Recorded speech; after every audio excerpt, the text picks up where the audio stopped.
Hi hello నమస్తే. ఈరోజు చూస్తున్నాం. నా పేరు వాస్కూరు ముత్యాలరాజు. మీరు చూస్తున్నారు వాస్కూరు ముత్యాలరాజు యూట్యూబ్ ఛానల్. ఈరోజు మన టాపిక్ వచ్చేసి పవర్ బిల్ ఎలా పే చేయాలి. ఇంతకుముందు మనం పవర్ బిల్ ఫోన్లో ఎలా పే చేసేవాళ్ళం, ఫోన్పే ద్వారా డైరెక్ట్గా పే చేసేసేవాళ్ళం. ఇప్పుడు అలా కాకుండా డైరెక్ట్గా ఫోన్పే ద్వారా పవర్ బిల్ అనేది పే అవ్వట్లా. దానికోసం ఏంటంటే మన మొబైల్ ఫోన్లో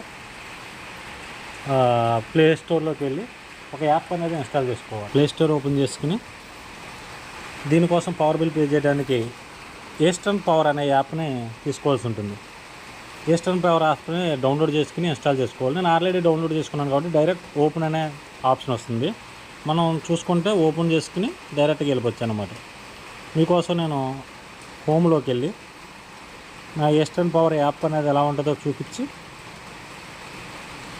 ఈస్టర్న్ పవర్ ఈ యాప్ని ఓపెన్ చేస్తాను. ఓపెన్ చేసుకుంటే ఓపెన్ చేసిన వెంటనే మనకు వస్తుంది add service, bill pay, customer care, consumer connect, payment history, link Aadhaar, my users, supply position, ఇలాగా 9 రకాల ఆప్షన్స్ అనేది కనబడుతుంది.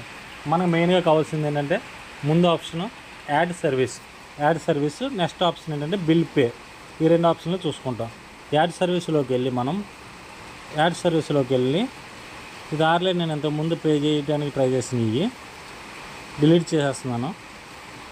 మనకేంటంటే మనకు కొత్తగా కావాలి కాబట్టి ప్లస్ ఇండికేటర్ని ప్రెస్ చేయాలన్నమాట. ప్రెస్ చేసిన వెంటనే ఇక్కడ అడుగుతుంది 2 ఆప్షన్లు చూపెడుతుంది. ఎంటర్ సర్వీస్ నెంబర్ అంటే 16 నెంబర్లు సర్వీస్ నెంబర్ అడుగుతుంది. కింద ఎంటర్ నిక్ నేమ్ అని అడుగుతుంది. ఇలా చూసుకుంటే నేను అందాక ఒక కరెంట్ బిల్ అనేది మీకు చూపెడుతున్నాను అనమాట. 1538 సర్వీస్ నెంబర్ అనేది కంప్లీట్గా ఎంటర్ చేయడం జరిగింది. ఇక్కడ నిక్ నేమ్ ఏదో ఒక నేమ్ అనేది ఎంటర్ చేసుకోవాలి. ఫర్ ఎగ్జాంపుల్ నేను ఏంటంటే ఒక నిక్ నెంబర్ అనేది ఇస్తున్నాను. నేను లక్ష్మి అనే నిక్ నేమ్ అనేది ఇస్తున్నాను. ఇచ్చిన తర్వాత సబ్మిట్ చేయాలి. సబ్మిట్ చేసిన తర్వాత ఇలా లోడింగ్ అవుతుంది. లోడింగ్ అయిన తర్వాత రిజిస్టర్డ్ అని వస్తుంది. మనం వెంటనే వెనక్కి వెళ్ళాలి. బ్యాక్కి వెళ్ళిన తర్వాత ఇక్కడ యాడ్ సర్వీస్ అనే ఆప్షన్లో మనం చేయవలసిన ప్రాసెస్ అంతా చేసేస్తాం. పక్కన బిల్ పే అనే దాంట్లోకి వెళ్ళాలి. అందులోకి వెళ్ళిన వెంటనే మనకి ఇప్పుడు ఏదైతే చేస్తామో అది ఇక్కడ చూపెడుతుంది అనమాట. ఏదైతే అందులో రిజిస్టర్ అయ్యామో ఇక్కడ ఏమేమి ఎవరెవరు రిజిస్టర్ అయ్యామో వచ్చిందనమాట. ఇప్పుడు మనం ఏ సర్వీస్ నెంబర్ అయితే రిజిస్టర్ చేసామో, ఏ కరెంట్ బిల్ అయితే కడదామనుకున్నామో ఆప్షన్ మీద ఇక్కడ యారో మార్క్ మీద క్లిక్ చేస్తాం. క్లిక్ చేసిన వెంటనే మన బిల్ అనేది ఇక్కడ చూపెడుతుంది. ఆ బిల్లు, ఆ సర్వీస్ నెంబర్ ఎవరి పేరు మీద ఉంది, బిల్ డేటు, బిల్ ఇచ్చిన డేటు, అలాగే డ్యూ డేట్ ఇచ్చాడు. అక్కడ ఫోన్ నెంబర్ అనేది మనం మార్చుకునే అవకాశం ఉంటుంది. మార్చుకోవచ్చు కావాలంటే. కింద ఏంటంటే due date, bill amount, due డేట్కి అనేది 2 మార్కులు ఉంటుంది. మనం నెక్స్ట్ ఏంటంటే ఇందులో పే బిల్ అనే ఆప్షన్ కింద పెడితే ప్లీజ్ వెయిట్ అని వస్తుంది. కొంచెం నెట్వర్క్ అనేది పూర్గా ఉండడం వల్ల కొంచెం స్లోగా ఉంది. ఇందులో ఆప్షన్ అనేది ఇచ్చాడు అనమాట. ఏపీఈపీడీసీఎల్ అని ఇచ్చి సెలెక్ట్ ఆప్షన్ పే 322 బిల్లు అంటే అమౌంట్ అనేది కరెంట్ బిల్ ఛార్జ్ అనేది 322. అందులో పేటిఎం ద్వారానా లేకపోతే యూపీఐ ద్వారానా అనేది మనకు ఉంది. అది వచ్చేసి యూపీఐ, పేటిఎం అనేది 3 ఆప్షన్ ఉంది కదా. 2 యారో మార్క్ మీద క్లిక్ చేసుకున్నాను.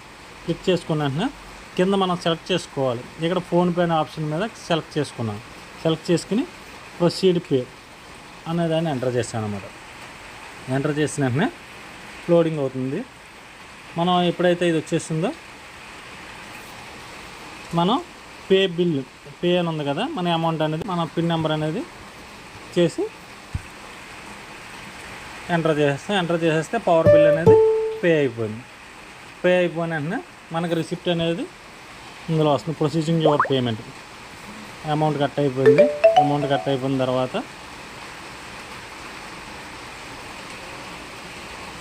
రిసిప్ట్ కూడా వస్తుంది. మనకి బిల్ అనేది పే అయిపోవడం జరుగుతుంది. ఇందులో ఏంటంటే నేను బిల్లు చూపెడతాను.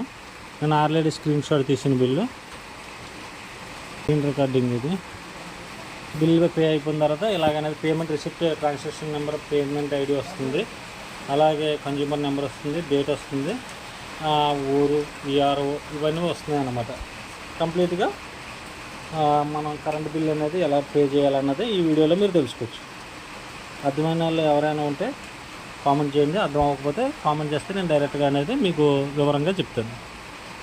ఇలా మనం బ్యాక్కి వెళ్ళిపోతే మన హిస్టరీ అనేది ఇక్కడ ఆప్షన్ కనెక్ట్ లాస్ట్లో పేమెంట్ హిస్టరీ ఉంది కదా. పేమెంట్ హిస్టరీ మీద ప్రెస్ చేస్తే మన సర్వీస్ నెంబర్ ఉంది కదా, ఏ సర్వీస్ నెంబర్ అయితే మనం హిస్టరీ చూడాలనుకుంటున్నామో ఆ సర్వీస్ నెంబర్ హిస్టరీ చూసుకోవచ్చు. అందులో మనం పే చేసేసింది రిసీట్. ఇదే కాకుండా లాస్ట్ మంత్స్ కూడా మనకి ఇక్కడ చూపెట్టడం జరుగుతుంది. మనం ఇందాక అలా చూసుకున్నట్లయితే ఇది జూలై, లాస్ట్ మంత్ జూను, అలా ఇలా కింద వరకు ఉందన్నమాట డేట్ వైజ్. అలా ఇంచుమించు మనకైతే ఇక్కడ కొంత వరకు అయితే చూపెడుతుంది. ఓకే.